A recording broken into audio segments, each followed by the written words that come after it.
Presented by McDonald's of Glasgow, it's time for the Brown Sports Bag from the heart of the Barrens, a weekly local sports machine. Alongside John Butler, here's your host, James Brown.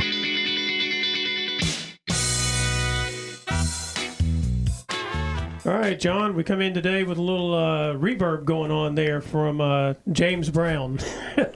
You like reverb? I can't hear anything. Are we okay? Yeah, no, we're fine. Okay, all right. I know. I try. You don't have headphones, and that's, you're supposed to have headphones on. Apparently, that makes everything a lot easier. But seeing as how I can hear all the little stuff that goes funky sometimes and makes funky little noises, probably just less stressful for you. You can just sit over there and talk. That's exactly. Yeah, I can't hear anything, but I can hear you. That's all. It's all you need. That's all you need. Yeah, we had a little reverb coming in there, but maybe we've got just a new track going on. We got a lot of football to talk about. High school football, college football, some NFL football. We can preview the World Series that gets started this coming Friday. And then volleyball district is tonight. And then the regional cross-country meet is Saturday for Glasgow and Barron County. So more postseason getting wrapped up here from the fall sports. But let's start off with the Barron County win over Warren Central on Friday. They won the game 43-0. We here on this show, John, often talk about, okay, you're supposed to beat the team, but the question is, how do you beat them? Do you beat them the way you should? And it looks like Barron County not only beat Warren Central the way they should, but maybe even more severely than anticipated in some ways. Well, they dominated the game. Yeah. I thought they'd win anyway. The Warren Central starting quarterback did not play. Mm-hmm. That didn't hurt anything, but Barron looked like a team that was 6-1 at the time, now 7-1. And Warren Central looked and kind of played like a 2-5 team, to be honest with you, especially defensively. Barron had their way offensively with big plays. Dalen Thomas, I carried it 4 times, 76 yards, 2 touchdowns. Mm-hmm. Long running plays. Tate Spillman had a 90-yard touchdown run himself. I was trying to think. Baylor Browning had a 70-something yard touchdown run. Yeah. Harris, not Jordan. Briggs. Briggs Harris had 2 20-yard runs. He had 2 carries, 40 yards. So Barron offensively just kind of had their way, to be perfectly honest with you. Up 28, I think, nothing at halftime and so forth, and then scored in the third to make it the running clock. Yeah. And defensively, too. I mean, they shut out Warren Central, had 5 interceptions. Bray Bewley had 2 of the 5. Braden Hutchins had 14 tackles. Corbin Wells, 13, the 2 middle linebackers. So it was overall, a dominant performance. Coming off the break, I thought the bye came at a perfect time for Barron after the North Hardin loss. And they came out, after, it's a little tricky in high school. After these byes this time of year, it's amazing if you're 6-1 coming off that bye, 7-1, and you really feel good about yourself. Mm-hmm. You got playoffs coming, and you're having a good year. Those byes are very, very helpful to those teams. They got a lot to look forward to. On the other hand, if you're 1-6, 0-7, or whatever, a lot of times I think those teams are kind of looking forward to another season. Right. Well, and another thing that I think kind of happens in those situations is. And I was curious about this because sometimes that bye, you may be a good team and you get the bye, but maybe you've played so well or dominated your games by so much that you get a little lackadaisical, and that week off maybe causes you to have some execution problems and all that kind of stuff.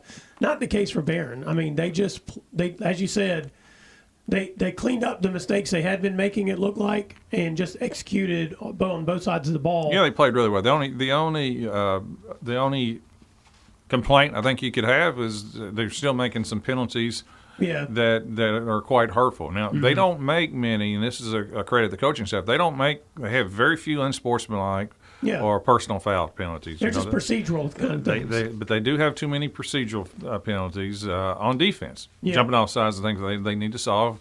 And occasionally, they had a long touchdown run by a long interception return, a 90-yard interception return that was called back on an illegal block. It was a crackback block that had nothing to do with the play, but it was the call was right. But Yeah. just decision making where you're blocking and things like that. But you have to know when the play is down the field. Just you don't block. Yeah, things just let like it go. Just let it go, and just things like that. That'd probably be the only criticism that I would have after that game. But overall, they played really well. Well, and it sets up a big game for them this Friday against Central Hardin, at Central Hardin, because if the Trojans win the game, of course, they get a home game in the playoffs. If we want to make comparisons, Barron played tough against North Hardin, barely lost the game, did a good job shutting down their offense. North Hardin mollywopped Central Hardin. I mean, Central Hardin, I think the final was 42-7 or something like that. Yeah, Central Hardin's only win this year is against Warren Central. Yeah. Now, they have played a tough schedule, Mm-hmm. but it does appear to be a game that Barron, if they play well, should win. Mm-hmm. I don't think it's a walkover. Central Hardin is physical and things like that, but it is a game that, if you're playing for a home field playoff situation, it's Barron has a whole lot of incentive, and I would think a whole lot of confidence going into this game. Yeah. And this year, unlike last year, I think there were across the district in the playoffs. I think there were 3 good teams in that district last year. This year, it looks like there are only 2. Davis County looks like they're not very good, and Christian County's not very good. Christian beat Davis, I think it was on Friday, 12-10. So if Barron can win out in the district schedule and get that home playoff game, it's likely they'd be hosting Christian County.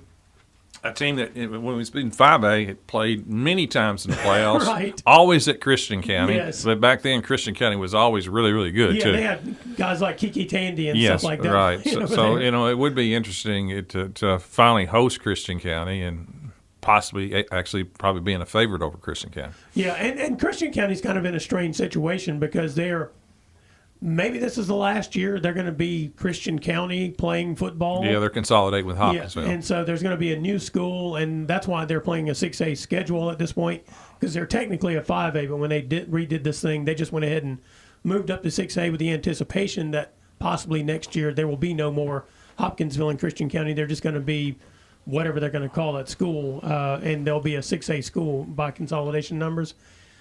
So, I mean, that may or may not be the case. I don't know when the actual finish time is for that high school over there in Hopkinsville. But so they've kind of, the last couple of years, they've kind of been a program that looks like they're just kind of going through the motions on the field because no telling where their kids are, or how many are or are not playing football and all that jazz. So it's not the Christian County, as you just pointed out, that we became used to because, I mean, they used to be one of those programs in the state that was pretty scary in football every year. Right.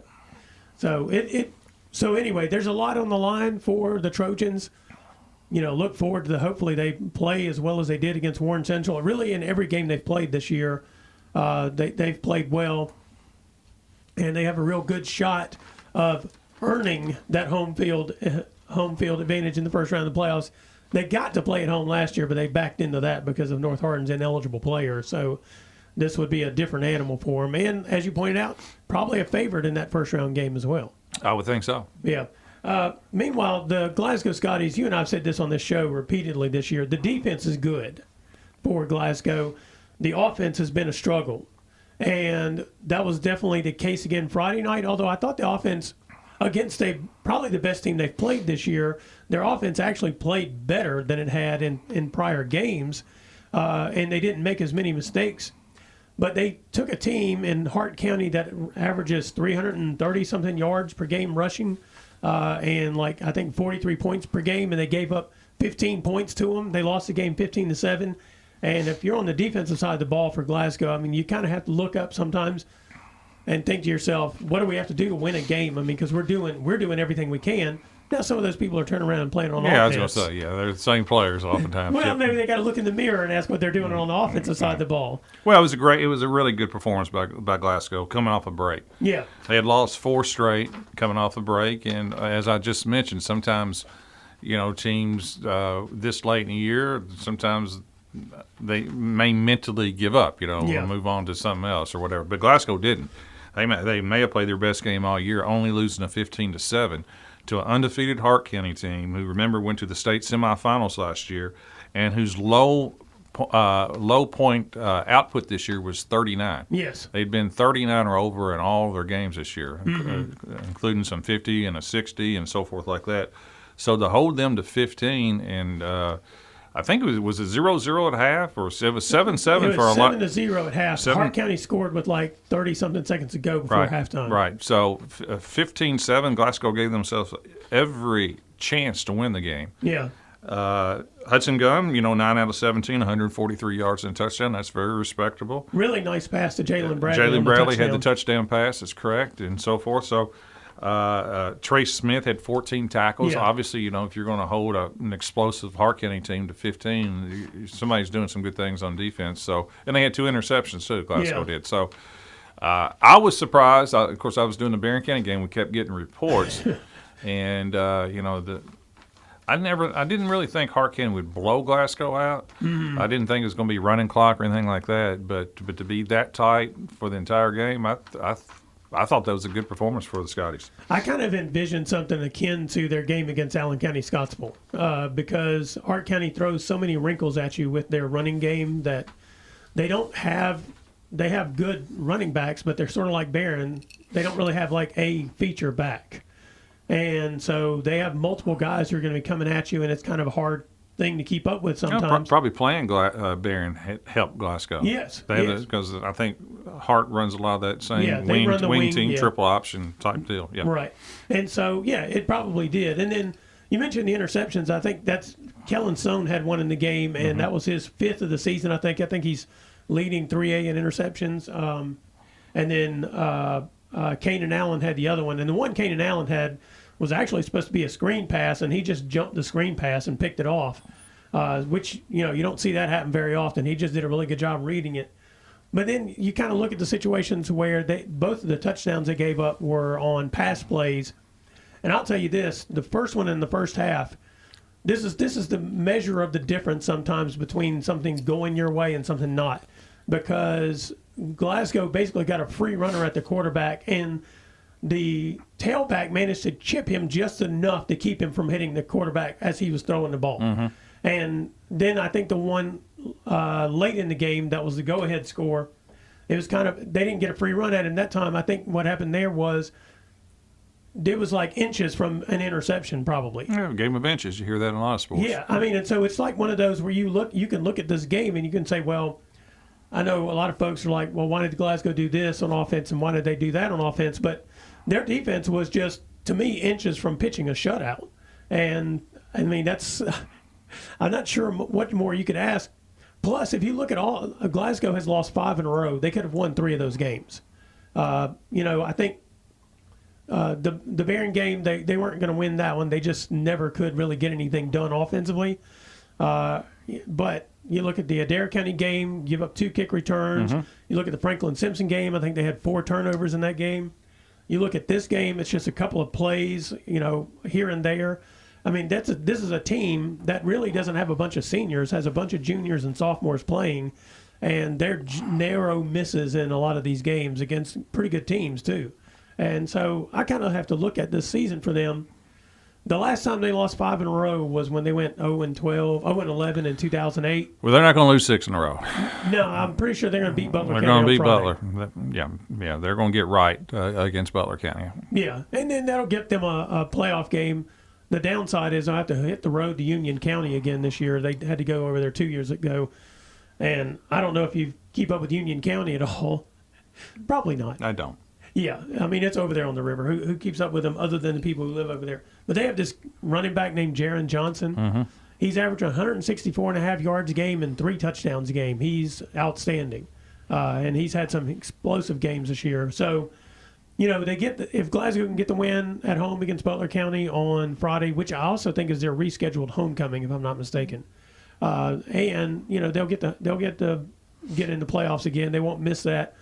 Of course, the last time the Scotties missed the playoffs, I couldn't tell you because in 2008, whenever they didn't win a game, there were only 4 teams in the district, and they got to go to Danville and lose in the first round of the playoffs. So I don't know the last time they technically missed the playoffs. Anything you can think of related to Glasgow / this game with Hart County? No, other than, what I repeated. It was just overall, maybe their best game they played all year. And coming off a bye, good job by the coaches and by the team. They were obviously well prepared. Yep. And they had an opportunity to get a win late in the game. That's all you can ask for. Yeah. And then Caverna, they ended up losing at home to Russellville, and this is another one where they put themselves in such a hole with turnovers in the first half. They were down 24-0 and scored right before halftime to make it 24-8. And then I swear Tyson Martin I thought was going to win the game for them because he stripped the ball and returned it 99 yards for a touchdown. That got him another score. Then he returned a punt to about the 10 or 11, something like that, but then they turned around and fumbled on the next play. He also had 16 tackles on defense. Yeah, I mean, I'm not sure what else. Carried it 15 for 126 yards. Yeah, he had everything you would expect a really good high school football player to have in a game. Right. But they just made too many mistakes and got in too big of a hole. And I think I told you earlier in the year, I thought Russellville was better than expected. Yeah. So you were about to say something about No, I mean, I still think Caverna may be better, Yeah. all the mistakes and so forth, losing 24-20. I'm a little surprised. I did think they would win, but, they're going to be a 2 seed. They're going to host a team, and we'll see if it matters, when it comes to the playoffs or not. Yeah. Well, they'll go to Ballard Memorial this coming Friday, and if they win that, they'll host that. I'm pretty sure they'll be Ballard Memorial. I mean, as long as you got the Martin twins, you're going to win a bunch of games. And then the way it shapes up for them for the playoffs, I mean, if they get to host that first-round game, they will host the winner between Bethlehem and Louisville Holy Cross. That will be hard.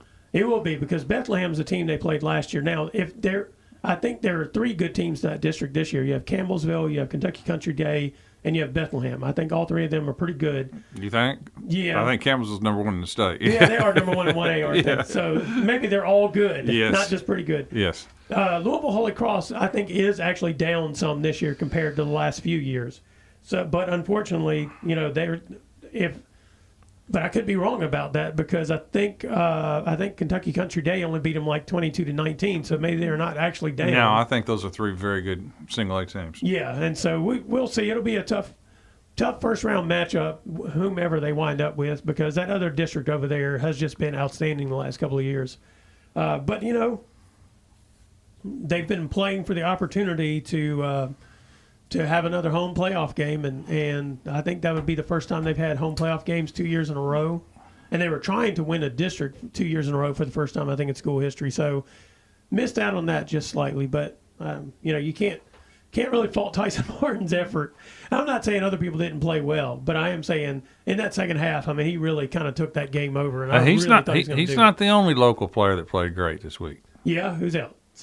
I think Metcalfe County had a running back that set a state record. Yeah.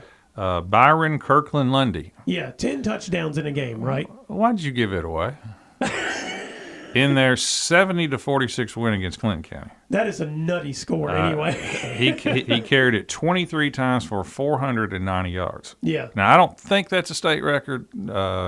There's probably, I don't know, that in itself good. The dude from Belfry had more carries and yards. Okay, but 10 touchdowns now is incredible. There is some dispute whether or not it's actually a state record. The 10 touchdowns? Yeah. Okay. Because on the KHSA website, it had like a couple of people, I think, listed with 9 touchdowns. Mm-hmm. But there's a story from the Lexington Herald Leader that I think, what is his name? Well, in fairness to everybody, I mean, the KHSA really didn't get involved in records until right around 2000, if you want to be honest. Yeah.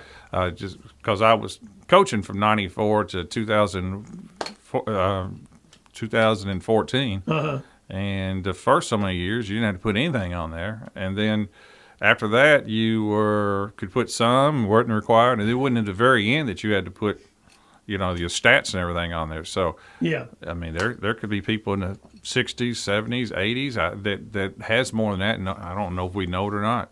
Well, there's a story from the Herald Leader, and I wish I could remember the guy's name because I think he now writes for stuff for the KHSA. He used to be the high school reporter there, high school sports reporter at the Herald Leader. Mm-hmm. And I don't know what year the game was, but I think it was from the 60s, and it was like 11 touchdowns in a game. But I will take that as a fact. 10's still pretty good. Well, I was going to say, even even if somebody else had 11, it's irrelevant because 10 is just a crazy number. And we actually saw this guy play in that first game against Barron County, right? Yep. And there were flashes of what he's capable of, but Barron just had enough people to run him down. And I just find these scores that Clinton County has had in the last few weeks just crazy, win or lose the game. I don't know where suddenly they got this offensive explosion over there at Clinton County. I don't know. I agree. I mean, but yeah, what's his name? Kirkland Lundy? Yeah, Byron Kirkland Lundy. Yeah. Yep. So I mean, congratulations to him because I mean, what a heck of a performance. But I think going back to the yardage thing, I believe the guy Belfry, the was it 3 years ago when they were in the state championship, he carried the ball like 40-something times for like 500 yards. Like I don't think they threw a pass in the game. That seems right. Yeah. But I don't remember, but it does seem right. Yeah. And then, of course, we had the big game between South Warren and Bowling Green that South Warren quarterbacked by Blake Button. No, not Blake. Yeah. It's Brady Button. Is that it's Button. Button. I'm sorry. I'm mixing up all the buttons. Whose family is from Barron County. Anyway, they led them to the upset win over Bowling Green. Was it 24-20, I think was the final score? 24-20. Yeah, so heck of a game there. If you're a fan of either one of those teams, good game to go and watch. And they'll play each other again. Yeah, I mean, the they tend to repeat all the time. It's Bryce Button, by the way. Bryce, yes. Sorry. He was 21 of 30 for 306 yards. Yeah. Two of the best high school quarterbacks basically living in the same town, playing against each other on a Friday night is quite a spectacle. You just don't get that all the time. And Velkamp, who's starting quarterback at Western, his brother is a receiver for South Warren. He had 7 catches for 140. Yeah, is his name Colton? Is Yes, that what it is? That's right. Yeah. So some pretty good football played in that game. Lot of exciting plays. Anything else from the high school football front you can think of before we get out of here? It's this is generally the last round of the this week is the next to last game of the regular season. It's generally the last round of your district opponents. Yeah. All right, it's Brown Sports Bag presented by McDonald's of Glasgow. We'll be right back. Presented by McDonald's of Glasgow, it's back to the studio with James and John, the Brown Sports Bag.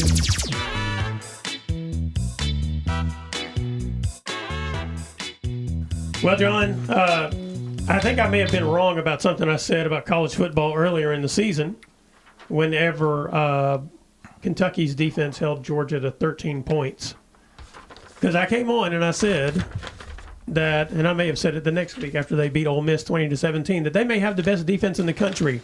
And as I recall, you looked at me and said, oh, wait a minute. And Florida also said, hey, wait a minute. Because they could not slow Florida down, which is not a team that's been all that great this year, John. No, I mean, again, I think two things can be true. Kentucky does have a very good defense. I did not think they were the best defense in this nation. Yeah. But their defense is good. And like I said, two things can be true. You can have a really good defense and sometimes have a bad game. Yeah, yeah. And that's kind of what happened. I mean, they did not play well at Florida. They were coming off the Vanderbilt loss, so you kind of thought maybe going down to Florida, maybe. But sometimes I think defenses, what I've seen, get discouraged when the offense keeps having problems. Yeah. But the freshman quarterback for Florida played very, very well, and the score is a little deceiving.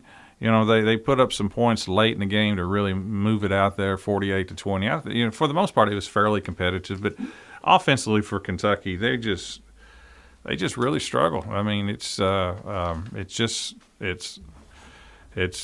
a whole lot of fun to watch them, to be honest with you. Yeah. And it's really weird because they got really good receivers. Mm-hmm. I mean, they probably got receivers that are going to be playing on Sunday in the pros. And the Key kid and Brown and things like that. Their receivers are good. I think their offensive line is not great, but they're not awful. Mm-hmm. So it's kind of weird. The quarterback is to to me, both quarterbacks are more runners than throwers. Yeah. They play hard. The kid that they got from Georgia, he plays hard. I think he may be, needs another year or so much because he's hadn't played football in like 2 or 3 years. So maybe that's part of it. He strikes me as one of those people that they always say, man, they love him in the locker room. Yeah. I mean, because he doesn't slide. I mean, he tries to run over people. He does a lot of those things. But I've said all along, my criticism of him when I watched him throw is he just throws fastballs. Doesn't have a lot of touch and things like that. Mm-hmm. And you take away, this is what I would be concerned with Kentucky, is that you take away the goal pattern on 4th and 9 against Ole Miss. Yeah. In which they hit that, and then remember they fumbled the end zone and recovered it. And then, this season really kind of looks more and more shaky. Yeah. This is akin to the topic in the first segment of the show where, it's a matter of inches. Right. And it's easy to forget the plays, that go well as a fan and remember all the ones that go poorly for your team. Yeah, and Kentucky looks like, they're probably staring at 6-6, 5-7, or 7-5. Yeah. Well, and in a very tough conference. They still, I think, have Texas left. Yeah. Well, they got Auburn this week. They got Louisville, who they've handled the last so many years. But they don't have an easy. I think they got one MAC team somewhere in the middle, or maybe they got Murray or somebody coming up too.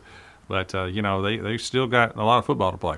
Well, and you mentioned the conference. I mean, this past weekend was just like a reminder of just what this conference is like now. Now, Oklahoma has not made any difference. Texas has made a huge difference. Oklahoma's bad. Yeah, Texas has made a huge difference, but we've also just seen what I think is kind of interesting in this college football season, and we'll get to Louisville and WKU here in a second, but what I find interesting in this college football season so far, and it could be that the transfer portal is doing this. It could be that it's, there are no bad weekends in some of these conferences at this point, meaning the bottom feeder teams also seem to have been elevated in some of these conferences, Vanderbilt being a prime example.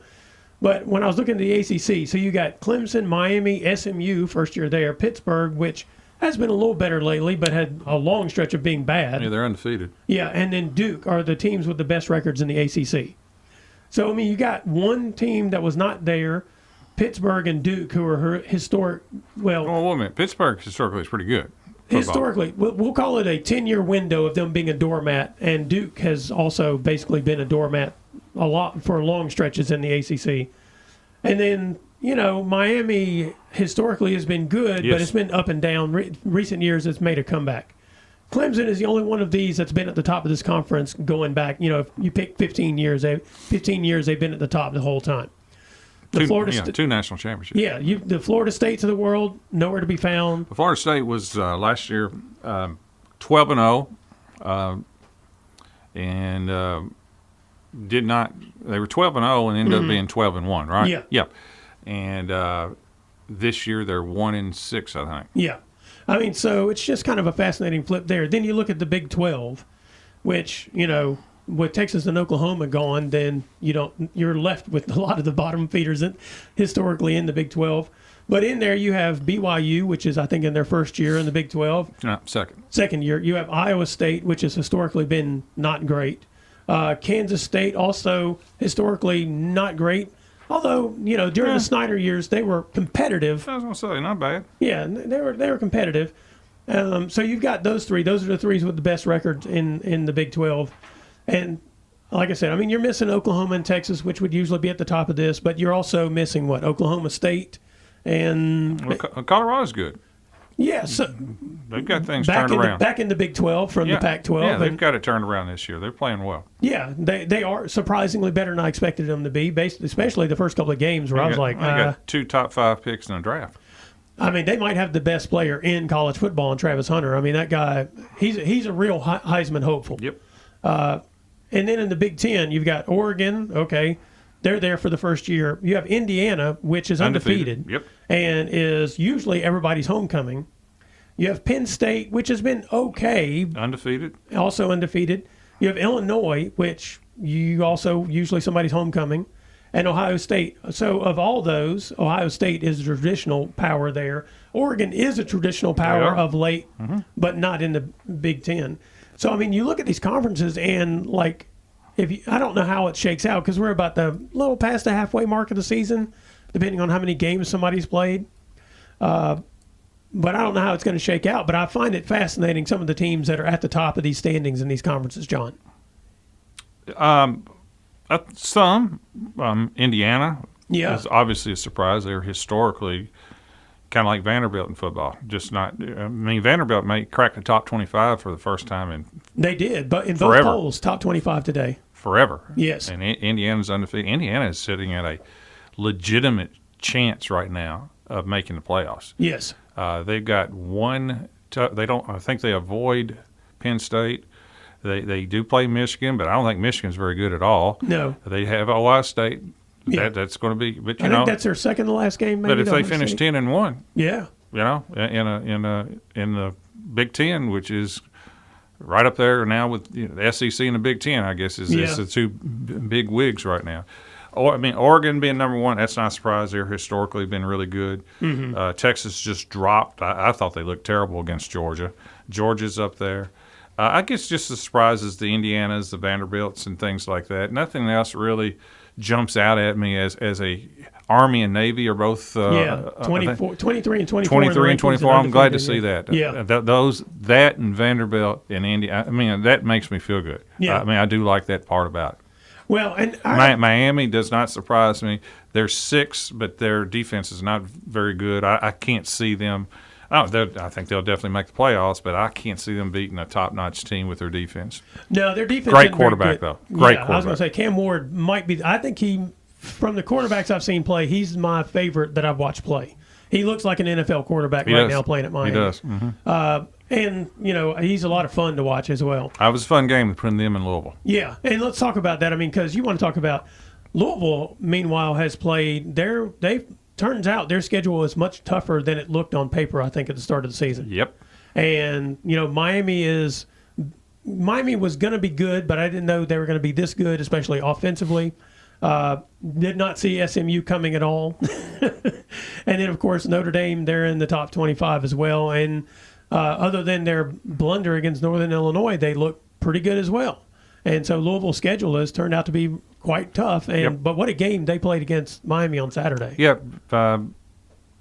Doesn't surprise me. I mean, offensively, Louisville's really good. The quarterback, Tyler Shaw, he's a heck of a player. I mean, he threw for 360, 4 touchdowns. But it is frustrating to watch Louisville play defensively. It's the one area that, I think the world of Coach Brown. I think he's a great coach. He's got to get that side of the ball fixed somehow. Yeah. I mean, it's the one thing that's bringing them down. And they're a terrible tackling team. They did not tackle very well at all. And just they give up. They put very little pressure on the quarterback. They're just poor defensively. If they were average defensively, they probably only had one loss. Yeah. And then the big play in the game was the sack of the quarterback and fumble, which Louisville picked it up and ran it back for a touchdown, which would have tied it with 3 minutes to go in the game. And the referees called the fumble, and then on review they overturned it and said it was an incomplete pass. And that's unfortunate. I thought it was a fumble personally, but I'm biased in that sense. That didn't mean Louisville would win; it would just tie it. Yeah. Which would give Miami the ball right back, and they hadn't stopped them all night anyway, so they'd probably score anyway. But still, great atmosphere. I think they had 60,000, second largest attendance since the new part of the stadium has been added. So tough loss, and it's.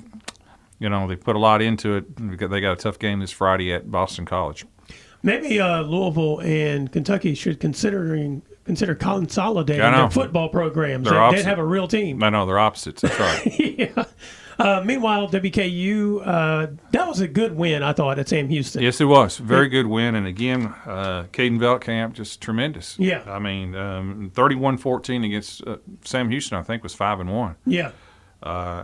Veldkamp, 20 of 29, 3 touchdowns throwing. He also added a touchdown running, so 4 touchdowns right there. I mean, kid just makes plays. Yeah. And it's one of those weird Wednesday night games. Yeah. And by the way, they play again this Wednesday at home. against Kennesaw State. I think that's another Wednesday night game on ESPN. Not this Wednesday, next Wednesday, Is the it next? 30th. Oh, there another bye? Yeah. Well, I guess because of the way it works out, it's kind of a midweek something. I don't know. Okay. But the next game's November 30th, I Okay, believe. all right.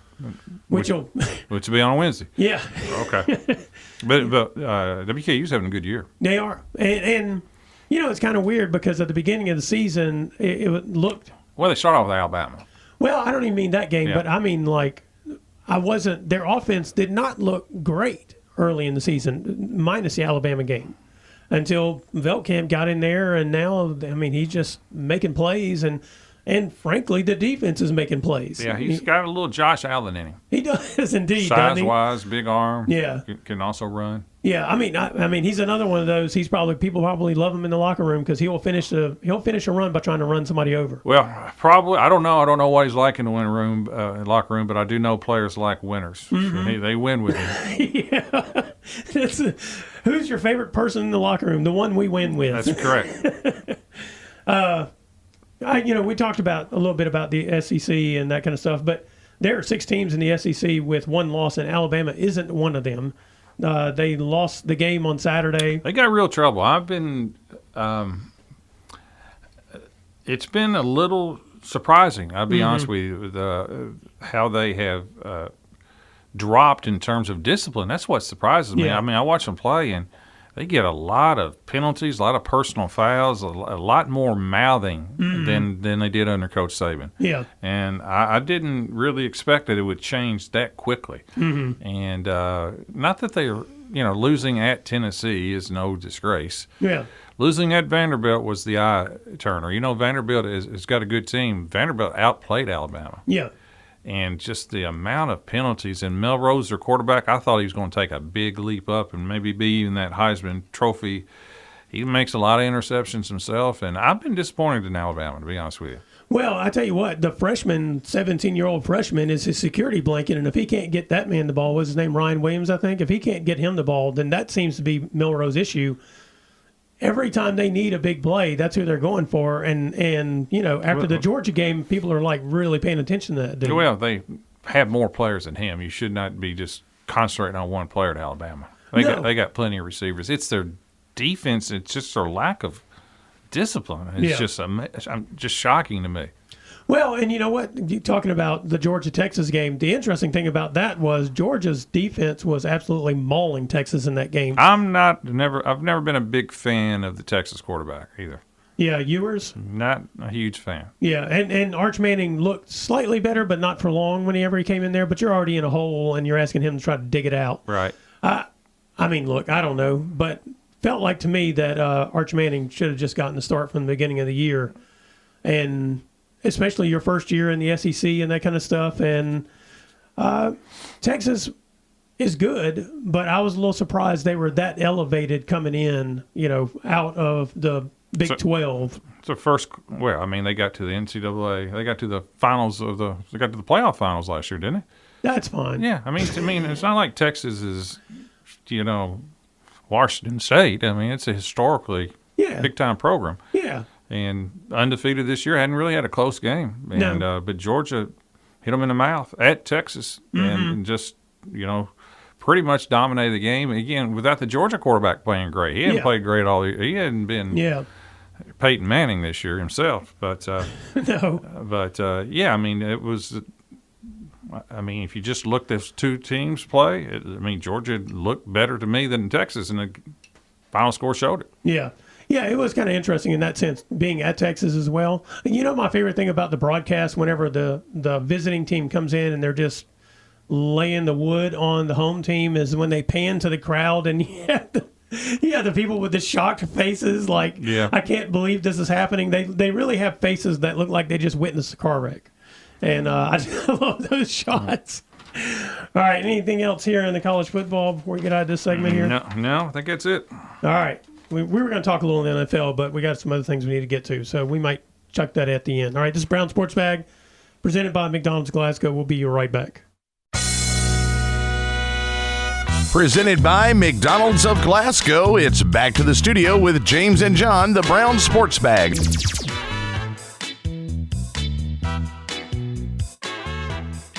John, I posed the question to you and Chase Landrum last week. Who did the world want to see in the World Series? Was it the Subway Series between the Yankees and Mets, or was it the cross-country series between the Dodgers and the Yankees? And, I mean, I know the Red Sox probably like to enter in this argument, but for my money, the Dodgers and the Yankees are the two most recognizable name brands in Major League Baseball. Yeah, I think that's fair. Yeah. I mean, like I said, I know the Red Sox like to enter in this, but really the Red Sox are elevated by their rivalry with the Yankees, I think, as much as anything. Yeah, they got the two biggest stars, two biggest markets, Yeah. Historical franchises. The Yankees are probably number one. Mm-hmm. Dodgers probably number two. I don't think there's any question. You got Aaron Judge, and then you got the guy who I can't pronounce his last name. Shohei Ohtani. Ohtani, Yeah. And West Coast versus East Coast. Mm-hmm. Biggest payrolls are Dodgers and Yankees. Yeah, I mean, I think that is, and it's the dream of the networks too. Yeah.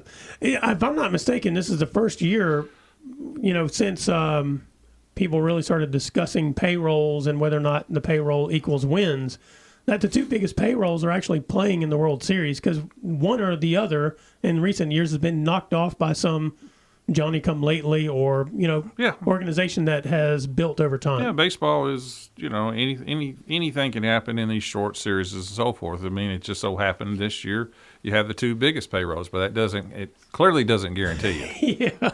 So what are the matchups you think are key to this? Who wins this World Series? Both have really good hitting lineups. Dodgers 1 through 9 lineup I think is better. Mm-hmm. Neither team has. The Yankees have the best starting pitcher by far, and Cole. Mm-hmm. He's by far the best starting pitcher. Nobody has great starting pitching. I think the Dodgers bullpen is better, and I think the Dodgers 1 through 9 is better than the Yankees. Though the Yankees, Soto and Judge, and then Stanton is on a tremendous heater right now. He's playing out of his mind. Mm-hmm. But with the Dodgers, you have Betts, Freddie Freeman, who's been hurt, but still, I think he'll be ready. And obviously, Shohei Ohtani. Ohtani is probably the best player in the game, and the guy that they got from the Cardinals at the trade deadline, Tommy Edmonds, he was the MVP of the last series against the Mets. Yeah. If you ask me, I think the Dodgers are going to win. Mm-hmm. I have no confidence on either. I could see either one. I do think the Dodgers starting pitching is just average. There have been so many injuries, to be honest with you. But the Yankees starting pitching is not much better. I mean, a little bit better. Yeah. If you ask me, I think the Dodgers will win. So are they both here basically on their ability to score runs, not defend? Pitch necessarily. No, pitch. Yeah. Both teams are average defensive. I wouldn't say great. Mm-hmm. I'm not going to say great at all. The average defensively, but it's the power. It's scoring runs. I think the Dodgers scored more runs against the Mets in that series than any other team has in that championship series, National League Championship Series. I mean, they just can flat score, and when pitching is not great. And like I said, there's not great starting pitching, then they're just feasting right now. Well, so we are a long way from the the Blue Jays and the Braves in about 1991 or 2, where every game was basically 1-0 and 2-1. Well, starting pitching was much better back then. Yeah, I think you had two staffs at that time. I think what are there, like 6 Hall of Famers in those two staffs? Right. I mean, you're lucky right now like yesterday, the Dodgers beat the Mets, and I think they used 8 pitchers. It's like college. It was it is like college. It's hard for me to watch, to be honest with you. Sometimes it was a bullpen game, and the starting pitcher was a relief pitcher. Yeah, and both teams would do that. Both teams would do it. The Dodgers are going to do it more than the Yankees will do it, but they have I think the Dodgers have 3 starting pitchers, and on the 4th one they're going to use the bullpen. Yeah. That's a fascinating turn of events in Major League Baseball. At least, I guess not every team's like this, but for these two teams, it's kind of fascinating. Did they put their payrolls? You talked about them being the 2 largest payrolls. Just put them in the position. No, the Dodgers pitching's hurt. Okay. I mean, They spent money on pitching. It's just not out there. that's correct. Well, I mean, Ohtani was Well, that's true. great He is not pitcher. able to pitch. So and then you have the left-hander who's been probably a Hall of Famer. He's hurt. Mm-hmm. And then you have the Dodgers have another starting pitcher. I forgot his name. He's redheaded, and I forgot his name. He's out. yeah, we'll call him Red. Yeah, so they've got 3 out right there. I mean, it's just you can only replace so many starting pitchers. Yeah.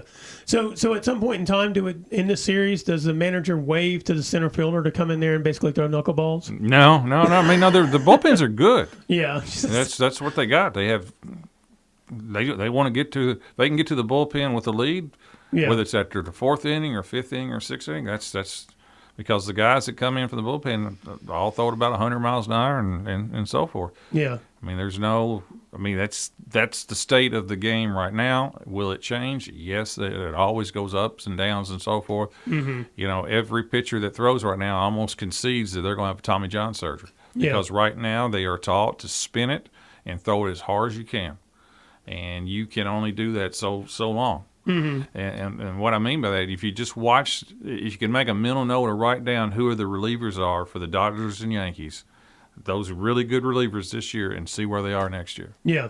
I mean, they're almost have to take a year off and come back 2 years from now with another team. Like the Dodgers' best reliever has been out for 2 years. Yeah.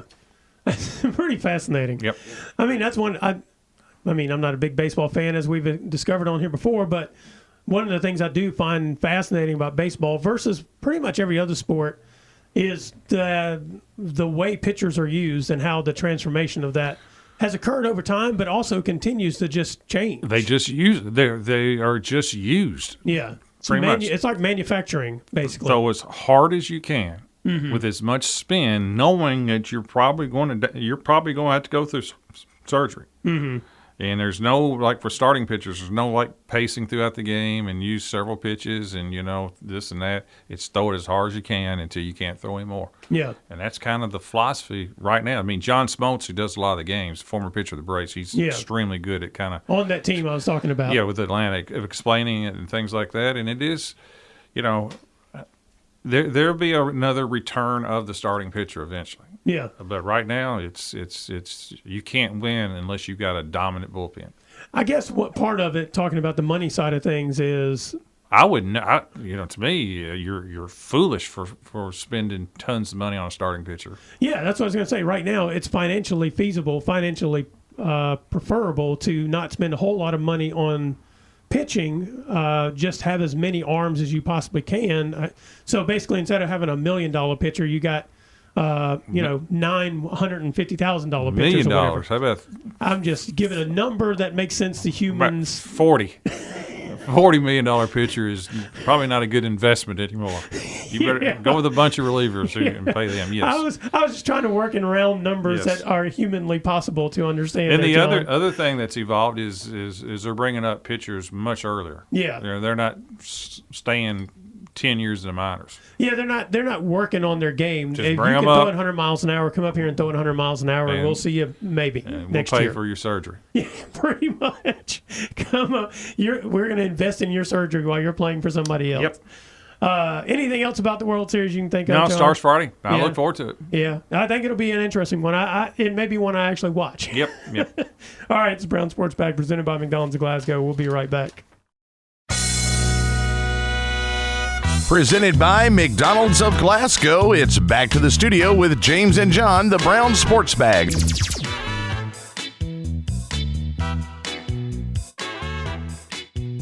Well, John, the 15th District Volleyball Tournament begins tonight. Barron County's hosting, and the first game is at 5:30. That's between Warren East, the 1 seed, against Glasgow, the 4 seed. We talked about this before. Glasgow got off to a good start, and then injuries happened. I mean, I think they have 4 regular starters who are in the top end of the rotation who are out, I think, all for the season. Yeah, it's tough. Yeah, so, I mean, that's – we had wondered what had happened to them. Well, that's what had happened Right. to them. And then Warren East is just cruising along. Warren East changed coaches, and I thought maybe they'd take a step back. Still, they've just been rolling through the district again this year. They're going to be, when they get to the region, they'll be one of the favorites in the region itself. And I don't think they'll have any problem getting there. for the reasons I just explained. They're really good.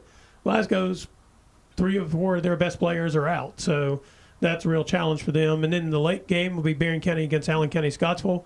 Those two teams split during the regular season. I think Barron won their match 3-1, and I think Allen won their match 3-1. So that one could go either way. I have no idea how that one's going to go. And honestly, I've seen Barron the last, couple of times in the last, toward the end of the season, and they look pretty good overall.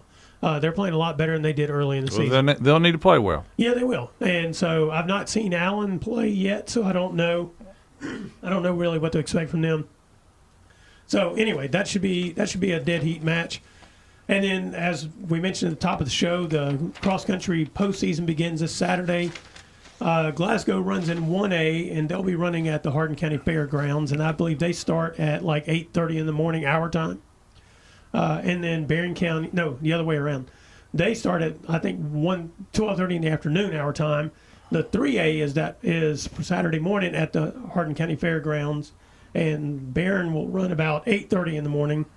So, excuse me, I think Brody Miller for Barron County, his boys, has a good chance of winning at the region. Everybody else is probably a little off. I know Barron has a couple of girls who can run pretty good times. I've not really seen any of Glasgow's times near the top of these regional times that you would expect, so I'm not even sure exactly what they look like. Maybe they're saving it for the region. Maybe they are. They've been sandbagging this year. That's right. They're going to wind up taking the top 5 spots in boys and girls. So, yeah, there's that coming up, closing in on the end of the season. Before we get out of this show, I was going to ask you, tonight we have the Ravens playing, and we have 2 Monday night football games, as a matter of fact. Yes. And do you like when they do that? I find that weird. I don't have a problem with it. It's all right. It's Yeah. all right, except this time the Chargers and the Arizona Cardinals are on ESPN Plus. Yes. That's one of the few things I do have. Yes, I do. I do have ESPN Plus, but a lot of people don't. Right. Because it's a prescription service or Yeah. whatever. So I'm not really for sure. Well, I know why they did it. ESPN wants people to buy that ESPN Plus. Yeah. Just like Amazon and, That's right. and like everybody, that's why Yeah. they do it. They want people to. They think that the NFL is the big enough draw to court people over there. So I guess that's why. Years ago, I bought the Disney Plus package, which comes with Hulu and ESPN Plus. And I did it mainly because a lot of times you can catch, like I can watch Southern Miss football or baseball on the ESPN Plus. I do it because of the basketball with some of the stuff I do for Western. I can scout other teams and so forth. Yeah, so I mean, I did it for that reason because it's about the only way I can really watch that stuff, or even some of the other schools that I like to watch. Yeah. So the bonus package for me is that they are gravitating in this direction because I've kind of been on that stuff for a while. Yeah. Sort of like the Peacock Plus stuff that they do. I've had that for a while. And so Fox hasn't gotten in the game. You can't watch Fox on the Fox Plus or whatever. You've got to have the broadcast signal for Fox or satellite, whatever you want. But yeah, I find the 2 games on a Monday night a little bit weird, but that's just because we grew up with one Monday night game. Yeah, and it was like everybody's around the TV for that one Monday night game on ABC. Yeah. Well, you didn't have a lot of options either. No. I mean, what were you going to watch? Family Ties? Yeah, I that's don't know. about it. That's right. There's not a lot of options back then. No. So, you're going to get in there with Merlin Olsen or whomever it may have been whenever we were coming up. Howard Cosell. Howard Cosell, yes. Even he's a little before my time. Not quite. Not me.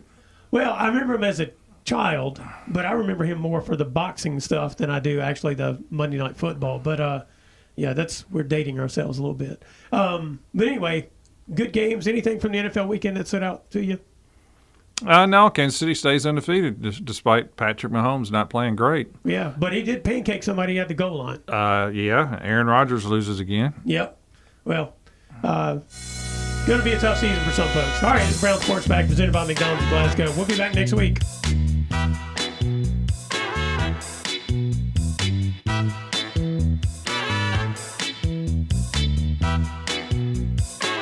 Thanks for listening, and be sure and join James and John once again next Monday at 4 for the Brown Sports Bag, a local weekly sports machine presented by McDonald's of Glasgow.